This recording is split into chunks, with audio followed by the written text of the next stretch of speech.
안녕하십니까. 덕후맨입니다. 지방공무원, 공기업, 청원경찰, 공무직, 계리직 등을 위한 일반 상식 2023년 기출보건문제풀이 5번째 시간입니다. 여러분을 환영합니다. 그러면 문제로 들어가도록 하겠습니다. 다음 중 지방세에 해당하는 것은 지방세입니다. 한번 쭉 보시고 정답을 골라보시죠. 네, 자동차세죠. 자동차세는 지방세입니다. 나머지는 법인 국세입니다. 그래서 지방세는 취득세 들어간다는 거, 등록면허세, 그리고 주민세, 재산세, 자동차세, 담배소비세 이런 것들이 지방세에 해당되겠습니다. 지방세는 자동차세가 되겠습니다. 다음 중 국교가 이슬람교가 아닌 국가는 먼저 화면을 정지하시고 다들 문제를 풀어보시기 바랍니다. 그리고 정답을 확인해 보셔야 합니다. 자, 국교가 이슬람교가 아닌 국가는요, 그렇죠. 터키입니다.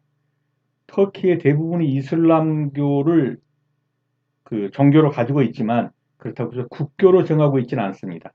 그래서 국교가 이슬람교가 아닌 국가는 터키가 되겠습니다. 터키에서는 이슬람교가 가장 영향력 있는 종교이긴 하지만 터키의 헌법상으로 국교로 정하고 있지는 않습니다. 제도적으로 이슬람 국가임을 표방하는 국가에는 아랍에미레이트, 아라비아, 사우디아라비아, 아랍에미레이트, 아프가니스탄, 예멘, 파키스탄, 이란, 이라크 등이 있습니다. 여기서는 국교가 이슬람교가 아닌 국가는 그러면 터키가 되겠습니다.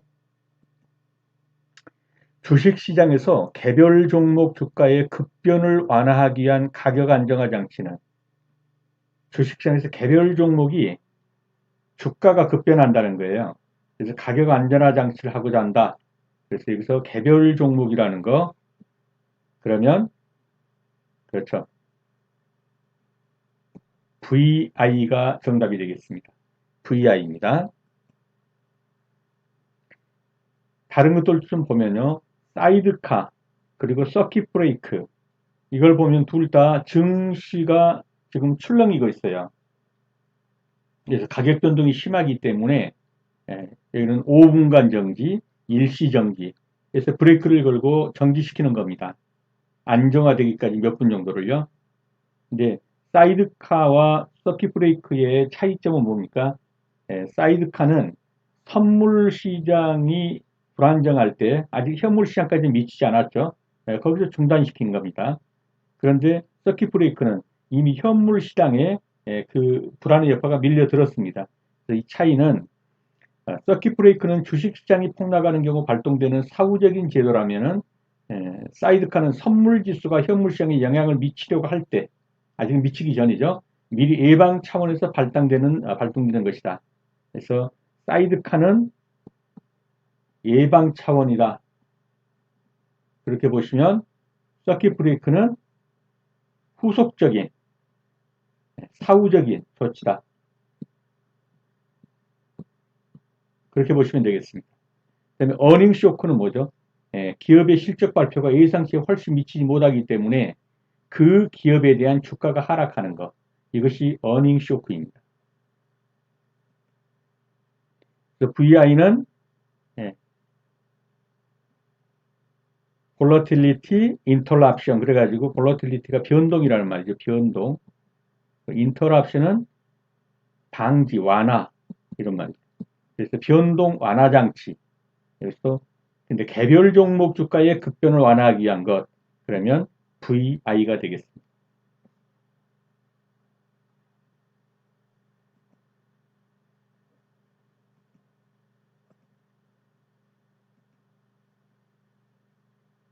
전 세계 저명한 기업인, 정치인, 경제학자들이 모여서 세계 경제에 대해 토론하고 연구하는 세계 경제 포럼. 예, 매년 1월 어디에서 개최되는가? 정답이 나왔네요. 스위스 다보스에서 개최됩니다. 그래서 다보스 포럼이라고도 하죠. 매년 1월 스위스 다보스에서 개최돼서 다보스 포럼이라고 하는 세계 경제 포럼입니다. 그래서 세계적으로 저명한 기업인이나 경제학자, 저널리스트 등이 모여가지고 국제적인 실천 과제를 모색하는 국제 민간 회의입니다. 세계 경제 포럼 그러면 스위스 다보스에서 열린다. 그래서 다보스 포럼이라고도 한다. 그렇게 알아두시면 되겠습니다. 1930년대 미국의 남부 평원 지역에서 일어난 먼지 폭풍. 많은 사상자들을 냈죠. 이런 먼지 폭풍을 가리키는 말은 무엇이냐 그랬습니다. 무엇이죠? 그렇죠. 더스트 볼이라고 하죠. 더스트 볼. 먼지 구덩이 이런 말이죠. 더스트 볼입니다. 보시는 것처럼 이게 한번 이 모래폭풍, 먼지 폭풍이 지나가고 나면 많은 사상자를 냈던 그런 먼지 폭풍입니다.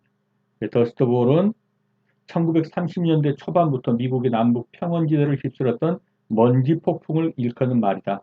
한 치 앞을 분간할 수 없는 먼지 폭풍에 갇혀 있으면 마치 구덩이 속에 있는 것 같다. 라고 해서 더스트 볼이라고 이름이 붙여졌습니다. 더스트 볼이 되겠습니다. 6번입니다. 소설에서 작가의 사상이 직접 드러나며 독자의 상상적 참여가 제한된다. 네.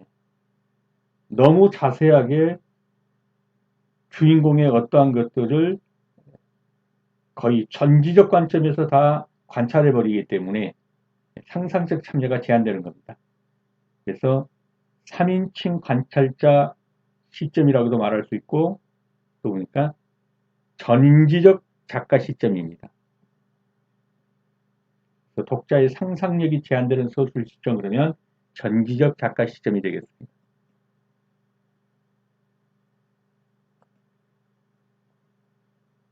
전지적 작가 시점이란 작가가 등장인물의 행동과 태도는 물론 그의 내면 세계까지도 분석 설명하며 이야기를 이끌어갑니다. 그래서 작가가 소설 속의 인물의 내면 세계와 외부 세계를 모두 관장하여 작가의 입장에서 인물의 행동과 심리 상태를 해석하기도 하므로 독자의 상상적 참여가 제한된다. 전지적 어떤 신적인 입장, 모든 것을 다 알고 있는 사람의 입장에서 설명을 해 들어가는 거죠. 소설의 이야기가 작중 인물이 아닌 이야기 밖의 서술자, 제3자에 의해서 서술되기 때문에 작중 인물은 그라는 3인칭 대명사, 그래서 3인칭 시점을 사용한다는 거죠. 그래서 전지적 작가 시점, 이것은 또 다른 말로 하면 3인칭 시점도 되겠고요. 독자의 상상적 참여가 제한되는 서술 시점, 그러면 전지적 작가 시점이 되겠습니다.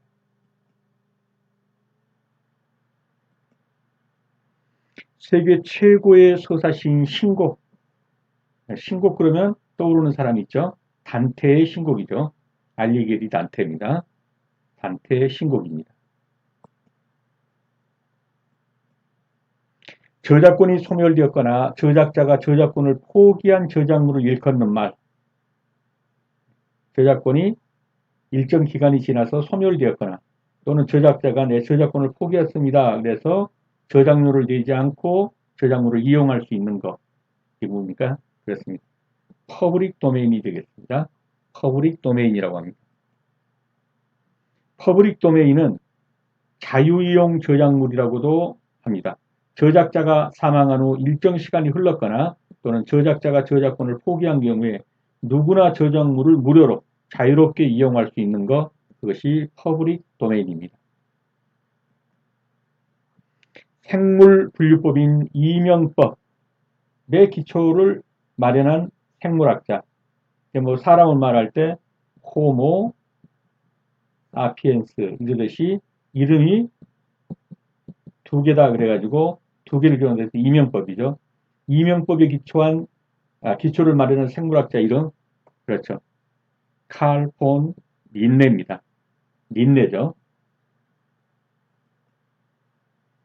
이명법은 스웨덴의 생물학자 린네가 창안한 학명법인데 생물의 속명과 종속명을 나란히 둘을 같이 쓴단 말이죠. 그리고 마지막에는 그 명명제 이름도 붙이는 경우가 많은데 지금은 대부분 안 붙이죠. 속명과 종속명을 같이 붙입니다. 호모 사피엔스 이러듯이. 그래서 이름을 두 개를 쓴다 그래가지고 이명법이라고 하죠. 린네가 그 기초를 마련한 사람입니다. 칼 폰 린네가 되겠습니다. 10번입니다. 서울시 암사동 황내도 봉산 지탐리 경남 김해 수가리에 위치한 유적이 발견된 시기에 해당되는 유물. 자, 암사동에서 발견된 유물 어떤 시대 거죠? 신석기 시대죠. 신석기 시대. 황해도 봉산 지탐리 경남 김해 수가리 신석기 시대 유물입니다. 이 중에서 신석기 시대 유물을 찾으면요, 빗살무늬 톡이죠. 신석기. 동검 이런 것들은 뭡니까? 간톡이 이거는 다 청동기 시대입니다. 청동기. 그리고 빗살무늬 토기는 신석기입니다. 그리고 암사동이라든가 봉산 지탐리, 그 다음에 김해 수가리 이건 신석기 시대가 발굴된 곳입니다. 그 정답은 1번 빗살무늬 토기가 되겠습니다. 지금 보시는 여기 보면 이렇게 빗살무늬가 있죠. 이렇게 빗살무늬 토기입니다. 이게 신석기 시대의 대표적인 토기죠. 그래서 암사동, 황해도 봉산 지탐리 그리고 경남 김해 수가리 유적지에서 뭐가 발견됐어요? 신석기 시대 유물이 발견되었습니다. 신석기 시대 유물은 빗살무늬 토기가 되겠습니다. 2, 3, 4는 청동기 시대 유물입니다.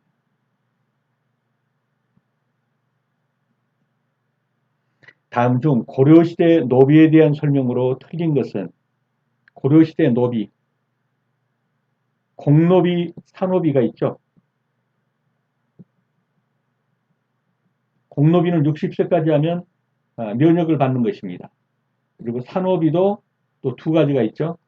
솔고노비가 있고 그 다음에 외에 거하는 다른 데서 거하는 그 노비가 있습니다.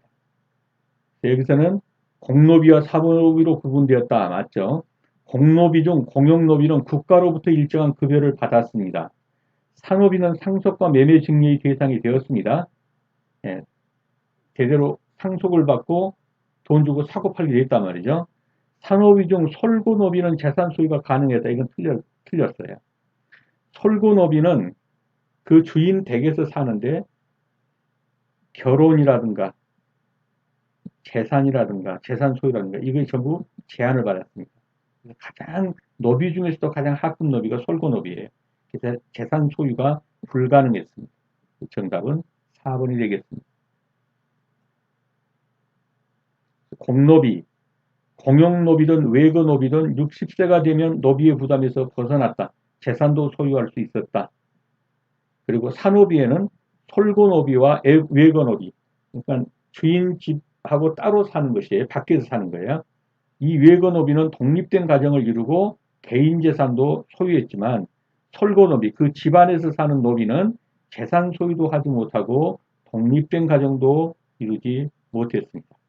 그래서 고려시대의 산노비는 주인집에 거주하는 솔고노비와 독립된 가정을 꾸려서 자신의 재산을 소유할 수 있던 외거노비로 구분되었습니다. 솔고노비는 제대로 된 가정생활이 거의 불가능했고 재산도 가질 수 없었습니다. 그래서 노비 가운데서도 가장 낮은 계층에 해당됐습니다. 이 솔고노비는 재산 소유가 가능했다? 아닙니다. 불가능했다. 그렇기 때문에 4번이 틀리고 정답입니다.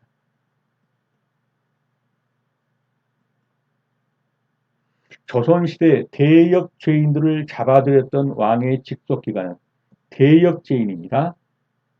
포도청도 죄인을 잡아들였는데 주로 어떤 사람들이죠? 잡범을 잡아들인 것이죠. 그리고 왕의 직속기관이 아니죠. 의금부. 이게 바로 역적 이런 대역죄인들을 잡아들여서 색출했던 그런 왕의 직속기관인 형벌기관입니다. 의금부가 되겠습니다. 사헌부는요, 감찰기관이죠. 오늘날로 말하면 감사원 같은 것입니다. 감사. 사관원은 왕의 어떤 기록물을 맡았던 것. 그래서 오늘날로 말하면 국정기록원 아마 그 정도 될 겁니다. 그래서 포도청은 주로 잡범들을 잡아들였고 의금부는 개역죄인들을 잡아들였던 왕의 직속기관입니다. 정답은 4번이 되겠습니다. 이 내용은 한번 읽어보십시오. 전당대회 후에 정당의 지지율이 상승하는 현상 풀어본 것 같은데요. 컨벤션 효과죠. 정당이 전당대회를 하고 나면은 컨벤션에 대한 효과가 따라와서 지지율이 일시적으로 상승합니다. 정당의 지지율이 컨벤션 효과로 인해서 전당대회에는 컨벤션 효과가 나타납니다. 정답은 2번이 되겠습니다. 선거에서 약세 후보가 유권자들의 동정표를 받아서 지지도가 올라가는 현상을 무엇이라고 하느냐. 개 두 마리가 싸움을 하는데 큰 개가, 그림을 못 보니까 큰 개가 이 작은 개를 눌러가지고 물어뜯고 있습니다. 구경하는 사람들이 이 작은 밑에 깔린 개, 이것을 언더독이라고 하죠. 밑에 깔린 개, 밑에 깔려서 물리는 지금 개. 이 개에게 막 이기라고 소리를 치는 거예요. 막 파이팅을 외치는 거예요. 언더독 파이팅. 이 약자에게 응원하려는 그런 심리가 있는 거죠. 이것이 선거로 가면 약세 후보자에게 동정표가 이 밑에 깔린 언더독처럼, 밑에 깔린 개처럼 그 얻어맞고 있는 약세 후보자에게 응원하는 힘이 올라가는 거예요. 이 응원하는. 그래서 지지도가 그 사람들을 지지해 주는 거예요. 이 약자에게. 그래서 이 약자의 지지도가 올라가는 현상. 이것이 바로 이 개싸움 할 때의 언더독하고 비슷하다 그래가지고, 밑에 깔린 개를 응원하는 그런 심정으로 약세인 후보자에게 표가 몰리는 것, 올라가는 현상. 이것을 언더독이라고 합니다. 언더독 효과가 되겠습니다. 다음에서 설명하는 원칙은 범죄가 성립하고 처벌을 하기 위해서는 미리 성문의 법률에 규정되어 있어야 한다.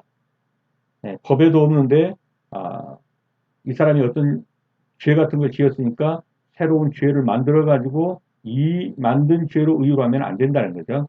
미리서 죄와 형은 법으로 정해져야 된다. 그래서 죄형 법정주의죠. 죄와 형은 미리서 정해져야 합니다. 그리고 이 죄를 범할 때 이러한 형에 처하는 거죠. 그래서 범죄가 성립하고 처벌을 하기 위해서는 미리 성문의 법률에 의해서 그런 죄가 있어야 돼요. 그래서 이러한 것을 가리켜 뭐라고 한다고요? 죄형 법정주의라고 합니다. 불고불리의 원칙은 뭐죠?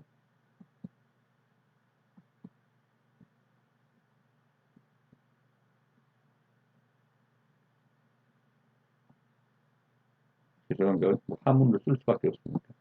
자, 고소를 논할 수 없다는 거예요. 그러니까 고소 없이는 이건 재판한다 이런 말이에요. 고소 없이는 재판하지 못한다. 검사의 공소 없이는 재판할 수 없다. 이런 것이 불고불리 원칙입니다. 그래서 검찰이 기소하지 않은 것에 대해서는 법원이 심리할 수 없다. 이 리자는 심리라고 보시면 되겠습니다.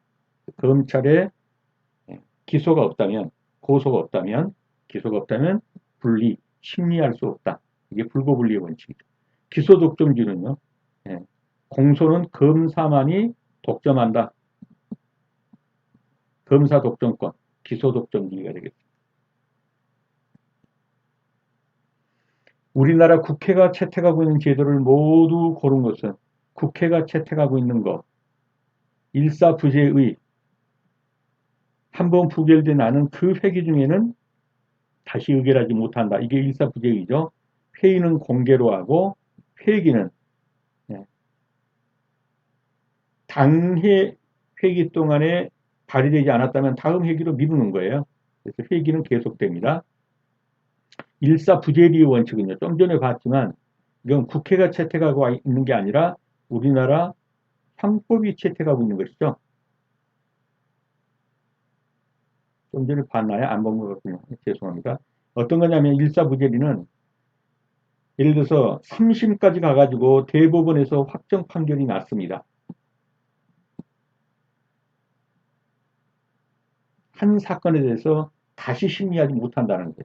확정 판결까지 받았다면 뭐 고등법원에서 확정되었던 지방법원에서 확정되었던 대법원에서 확정되었던 확정됐다면 더 이상 다툴 수 없죠. 이렇게 확정 판결을 받은 사안에 대해서는 사건에 대해서는 다시 재판하지 못한다. 이것이 일사부재리의 원칙입니다. 그렇기 때문에 이것은 법원에서 사용하는 형법에 관련되는 내용이에요. B가 들어간 건 다 틀린 겁니다. 의회가 채택하는 거 A, C, D가 정답이 되겠습니다. 그래서 일사부재의의 원칙과 일사부재리의 원칙을 구분할 줄 아셔야 합니다. 일사부재리의 원칙은 확정 판결이 내려진 어떤 사건이나 법률에 대해서 2번 이상 심의 재판하지 않는다 하는 것이 일사부재리의 원칙입니다. 그리고 이것은 한번 읽어보시기 바랍니다. 회기 계속의 원칙. 회기 중에 의결하지 아니한 의회는 다음 회기에서 계속 심의할 수 있다. 대통령이 선출되나 입법부가 내각을 신임할 권한이 있는 정부 형태. 예, 대통령도 있습니다. 그런데 의원 내각제처럼 국회가 내각을 총리 장관들을 해임할 수 있어요. 해상권 가지고 있어요. 내각 해상권. 내각을 신임할 권한이 있습니다. 이러한 형태를 뭐라고 그러냐. 반대통령제 또는 이원 집정부제. 예, 대통령과 국회가 머리가 둘이다 이런 말이라고 보시면 되겠습니다. 이원 집정부제 또는 반대통령제 이렇게 말하죠. 지금 우리나라는 어떻습니까? 국회가 내각을 해산할 수 있습니까? 못하죠. 기껏 해봐야 대통령에게 해임 건의를 할 수 있을 뿐이죠. 대통령이 해임 안 하면 안 되는 거죠. 근데 이원 집정부제가 되면 그냥 국회에서 장관 날려버리면 됩니다.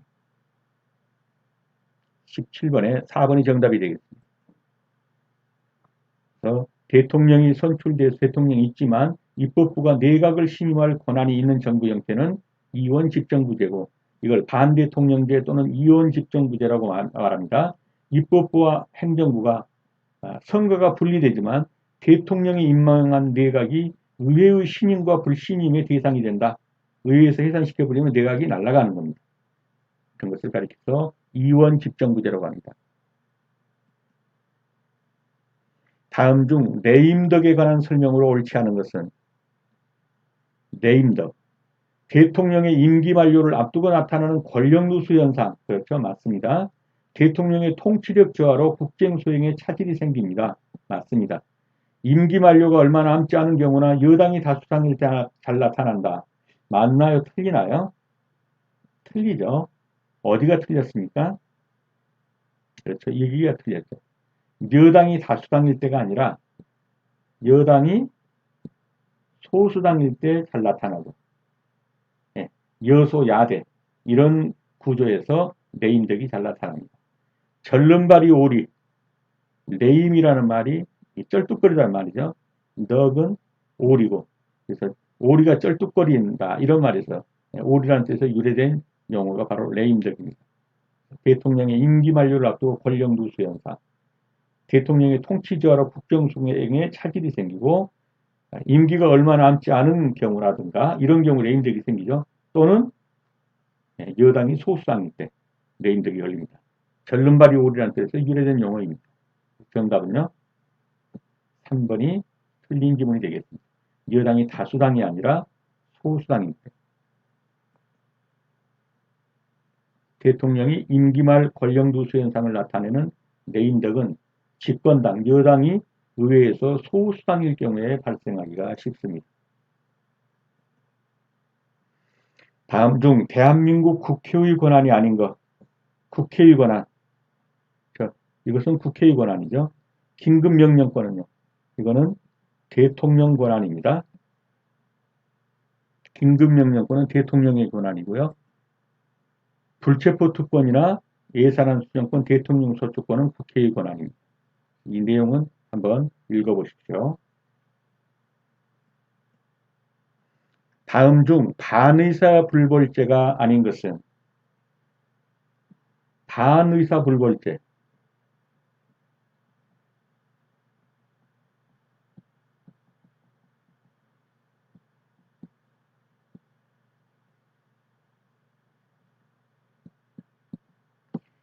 피해자의 반의사 의사에 반하여 처벌할 수 없다 이 말이에요. 피해자의 의사에 반하여 처벌할 수 없는 범죄가 반의사불벌죄입니다. 그런데 친고죄는 뭐죠? 친고죄는 고소가 없으면 재판할 수 없는 거예요. 친족 상돌이라든가 이런 거죠. 반의사불벌죄가 아닌 것은 지금 보시는 이거는 반의사불벌죄입니다. 전속폭행죄, 협박죄, 명예훼손죄. 반의사불벌죄는 고소가 없어도 뭐 할 수 있습니까? 검사가 공소제기는 할 수 있습니다. 그런데 처벌하지 말아주세요라고 하면 끝내야 돼요. 그래서 의사에 반해서 처벌할 수 없으니까 피해자의 의사에 반해서 처벌할 수 없으니까 처벌하지 말아주세요. 불원 처벌의 의사를 표현하면 재판을 멈춰야 합니다. 끝내야 합니다. 근데 모욕죄는요. 모욕죄는 친고죄죠. 고소가 없으면 재판도 열릴 수 없습니다. 검사가 공소 제기를 못합니다. 그래서 반의사불벌죄가 아닌 것은 여기서 모욕죄가 되겠고 모욕죄는 반의사불벌죄가 아니라 친고죄입니다. 이 내용은 한번 설명드린 거니까 읽어보시고요.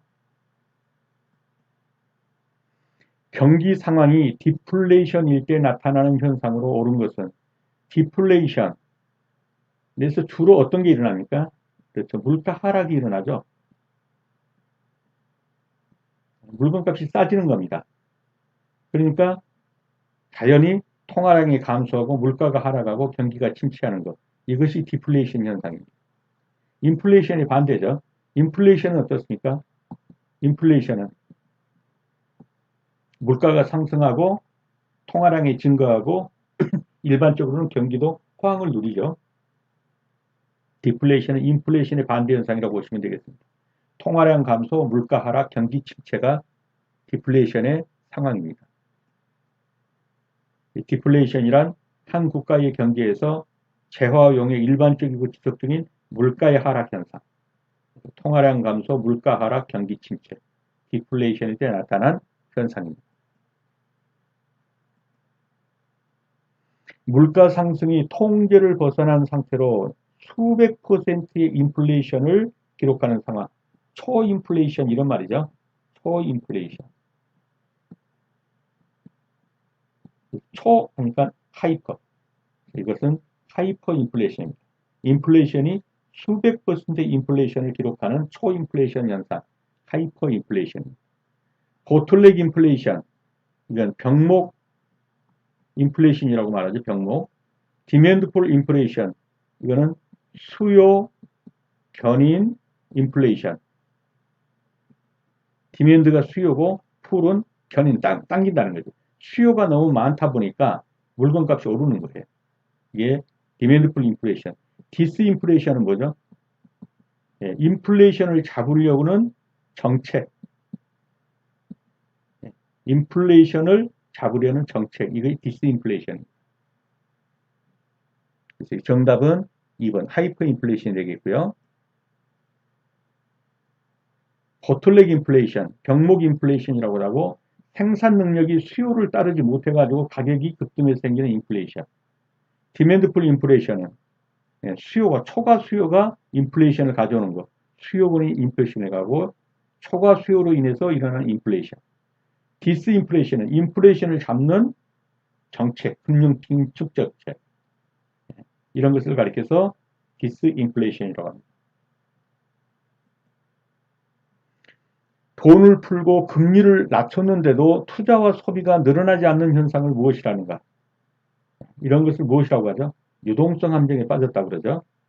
그래서 케인즈는 뭐라고 그러죠? 이런 유동성의 함정에 빠지면은 금융정책으로는 안 된다. 뭐를 써야 된다? 재정정책을 펴야 된다. 그래서 나왔던 것이 테네시강 개발공사라든가 이런 재정정책을 써가지고 실업자를 구제하고 이렇게 해서 유효 수요를 늘려가서 투자와 소비가 늘어나게 하는 것. 그래서 돈을 풀고 금리를 낮춰도 투자와 소비가 늘어나지 않는 현상, 유동성 함정. 더 나가면 유동성 함정에서는 금융정책은 맥히지 않고 재정정책을 써야 한다고 누가 말했다고요? 케인즈가 말했다. 거기까지 알아두시면 되겠습니다. 다음 중 임금 상승률과 실업률 사이의 상충관계. 상충관계란 것은 어떤 것을 말하죠? 반비례 관계 이런 거죠. 반비례 관계. 그래서 쉽게 말하면 이런 거죠. 여기가 인플레이션, 즉 임금 상승률. 그리고 여기가 실업률. 그러면 실업률이 즉 인플레이션, 임금 상승률이 높아질수록 실업률은 떨어지죠. 낮을수록 실업률은 올라가고 이렇게 반비례한다는 거죠. 그래서 임금 상승률과 실업률 사이에 이런 반비례 관계를 나타내는 것이 어떤 것이냐 그러고 물었습니다. 이런 그림을 나타내는 것. 그것이 뭐죠? 이게 지금 필립스 곡선입니다. 그래서 임금 상승률과 실업률 사이의 상충관계를 나타내는 것은 필립스 곡선이 되겠습니다. 보시면 이런 곡선이죠. 필립스 곡선. 여기는 인플레이션, 임금 상승률. 여기는 unemployment 그래가지고 실업률.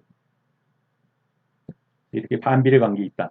임금 상승률과 실업률 사이의 상충관계, 반비례 관계가 있다라는 것을 나타내는 곡선은 필립스 곡선입니다.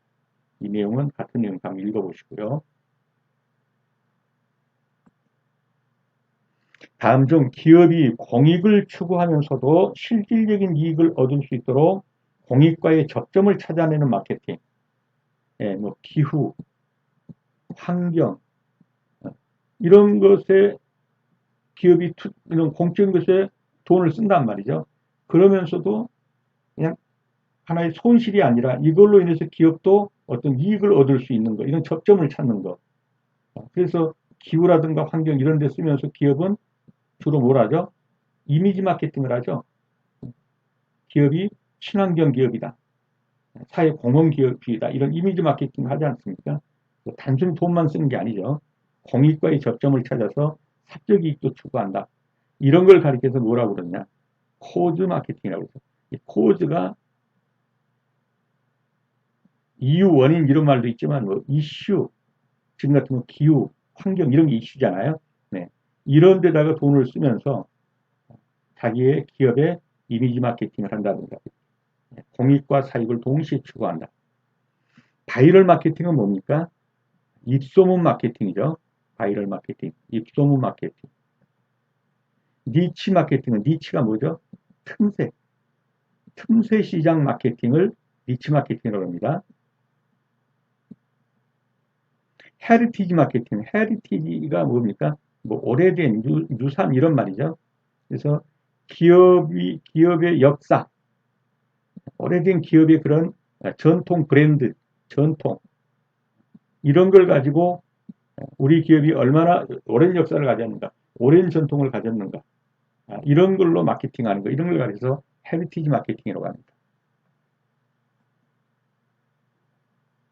헤리티지 마케팅은 브랜드의 전통, 역사를 강조해서 브랜드의 가치와 이미지를 소비자에게 부각시키는 마케팅. 이게 헤리티지 마케팅이고요. 코드 마케팅. 여기서 뭐지? 공익과 사익을 접점을 추구하는 것. 그 다음에 니치 마케팅은 틈새 시장을 공략하는 마케팅. 바이럴 마케팅은 입소문 마케팅. 정답은 공익과 사익의 접점을 찾는 마케팅, 코드 마케팅이 되겠습니다. 국내 시장에서 외국 기업이 자국 기업보다 더 활발히 활동하거나 외국계 자금이 국내 금융시장을 장악하는 현상. 이걸 뭐라고 그러냐는 거죠. 소위 말해서 굴러온 돌이 박힌 돌 뺀다고 하는 거죠. 외국 자본이 들어와서 우리나라의 자본을 다 잠식해버리고 우리나라를 먹어버리는 거. 이런 걸 뭐라고 하느냐. 윈블던 효과라고 그랬죠. 원래는 영국의 윈블던에서 테니스 대회를 열었죠. 윈블던 테니스 유명하잖아요. 근데 외국에서 온 선수들이 자국 선수들을 다 이겨버렸어요. 외국 단체가 돼버린 거죠. 이것과 빗대서 하는 말이죠. 국내 시장에서 외국 기업이 자국 기업보다 더 활발히 활동하거나 외국계 자금이 국내 시장을 먹어버리는 거예요. 장악해버리는 거예요. 이런 걸 가르쳐서 윈블던 효과라고 합니다. 윈블던 효과는 외국 자본이 유입되며 국내 금융시장을 장악하는 현상. 영국의 임블던 테니스 대회에서 유리한 말로 주최국인 영국 선수보다도 외국 선수가 더 많이 우승해버렸다. 메달 따버렸다. 그래서 굴러온 돌이 박힌 돌을 빼버리는 이러한 것. 임블던 효과가 되겠습니다. 금융시장이 극도로 불안한 상황일 때 은행에 돈을 맡긴 사람들이 대규모로 은행 예금을 인출하는 사태. 은행 문 앞에 장사진을 쳐가지고 뭐 하려고? 이 은행이 이제 부도난다 그러니까 예금한 거 찾으려고 긴 줄이 서는 겁니다. 은행 앞에 그런 뱅크런이죠. 이런 현상을 뱅크런 현상이라고 그럽니다. 그래서 금융시장이 극도로 불안한 상황일 때 은행에다 돈을 맡긴 사람이 더 이상 은행을 믿지 못하겠다. 언제 은행이 도산할지 모르기 때문에 그래서 현금으로 보유하자. 그래서 은행 문 앞에서 길게 줄을 서서 예금을 인출하는 이런 사태를 뱅크런이라고 한다. 더블 딥은 뭡니까? 더블 딥은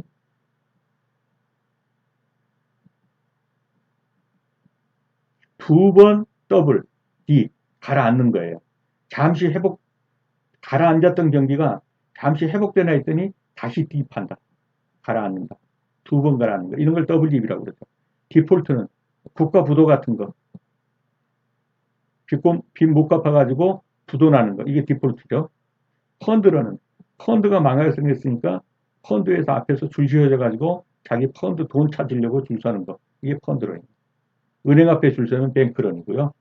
여기서 27번의 정답은 4번 뱅크론이 되겠습니다. 이 내용들은 다 한번 읽어보십시오. 설명드린 거니까요.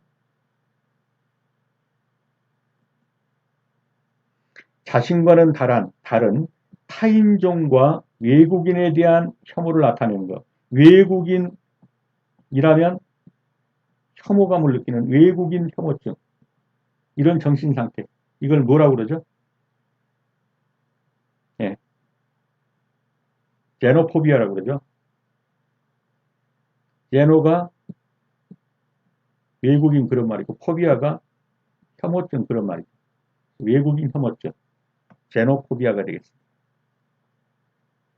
제노포비아는 외국인 또는 이민족 집단을 혐오하거나 배척하거나 증오하는 것을 말하는데, 제노가 이방인, 외국인, 그 다음에 포비아가 혐오, 이 두 말이 합성된 겁니다. 그래서 제노포비아, 외국인 혐오증. 정답은 4번이 되겠습니다. 뛰어난 인재들만 모인 집단에서 오히려 성과가 낮게 나타나는 현상을 일컫는 용어. 천재들만 모아놨더니 잘 되는 게 아니라 오히려 다 잘난 척 해가지고 배가 산으로 가더라. 일이 안 되더라. 이런 걸 가리키면 뭐라고 그러느냐. 그렇죠? 아폴로 신드롬이라고 합니다. 우주선 아폴로를 만들려고 천재들만 모아가지고 우주선을 만든다고 해보니까 다 자기 잘난 척만 하고 우주선 만드는데 실패해버린 거예요. 그래서 이것을 아폴로 만들려다가 천재들만 모여서 했더니 안 되더라. 아폴로 신드롬이라고 합니다. 정답은 4번이 되겠습니다. 아폴로 신드롬은 경제학자 메르디스 멜빈이 팀 경영의 성공과 실패라는 저서에서 밝힌 건데 아폴로 우주선을 만드는 일처럼 어렵고 복잡한 일일수록 명석한 두뇌를 가진 천재들이 필요할 것 같지만 사실은 모아놓고 봤더니 다 자기 잘난 척만 하고 되는 일은 없더라.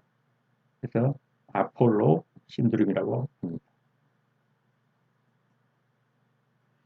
원래는 통나무 굴리기라는 뜻으로 두 사람이 나무 위에 올라가 그것을 굴려 목적지까지 운반하되 떨어지지 않도록 보조를 맞춘다는 말에서 유래되었다. 선거운동을 대가를 받거나 이권을 얻는 행위. 이런 통나무가 있으면 여기서 한 사람이 굴리고 여기서 한 사람이 굴리고 이 사람은 선거를 치르는 사람, 이 사람은 선거를 보조하는 사람. 이래가지고 돈을 받고 목적지까지 가서 당선시키기 위해서 간다. 이런 뜻도 있고요. 여기는 여당, 여기는 야당. 여당은 A라는 법안, 야당은 B라는 법안을 놓고 다 이 안이 통과돼야 자기에게 이익이 있는 거예요. 다 지금 이제 이익이 걸려 있는 거예요. 그래서 A라는 여당과 B라는 이 야당이 야당은 B라는 법안을 내놓고 이 여당에게 이 법안을 같이 동의해서 통과시키자. 여기서는 우리는 A 안에 동의해 줄 테니까 너희는 B 법안에 동의해 달라. 그래서 각자의 자기들 이익이 있는 이 법안을 통과시키는 거예요. 이런 협잡이라고 해야 되나요? 협의는 아닌 것 같아요. 협잡. 이런 용어로 쓰이는 것도 돼요. 그래서 여기서 통나무라는 로그가 통나무라는 뜻이 돼 있거든요. 굴리기라는 롤링. 그래서 로그 롤링, 통나무 굴리기. 원래는 이 선거권자죠. 이 사람이 지금 선거에 나왔죠. 보조자가 도와서 돈 받고, 물론 돈 받고요. 선거운동을 돈 받고 도와서 당선시킨다. 그런데 이것이 여당과 야당이 각각 자기 법안을 가지고 딜을 쳐가지고 서로 윈윈하자. 이렇게 해서 하는 것. 이것을 가리켜서 로그롤링이라고 합니다. 선거운동을 도와주고 그 대가를 받거나 이권을 얻는 투표 거래 행위를 로그롤링이라고 하는데 걸치한 나무 로그에다가 굴린다는 뜻의 롤링을 한 적이 이랬다. 그런데 이 말로 많이 쓰인다. 여당과 야당이 이권이 결부된 서로의 법안을 상호 협력해서 통과시키는 것. 이쪽에서는 A 법안, 이쪽에서는 B 법안. 이 법안은 너희들 또 찍어주고 이 법안은 너희들 또 찍어주고 해서 통과시키자 하는 야합을 가리키기도 한다. 그것이 로그 롤링이라는 겁니다. 네, 수업하시느라 수고 많으셨습니다. 다음 시간에 다시 뵙겠습니다. 감사합니다.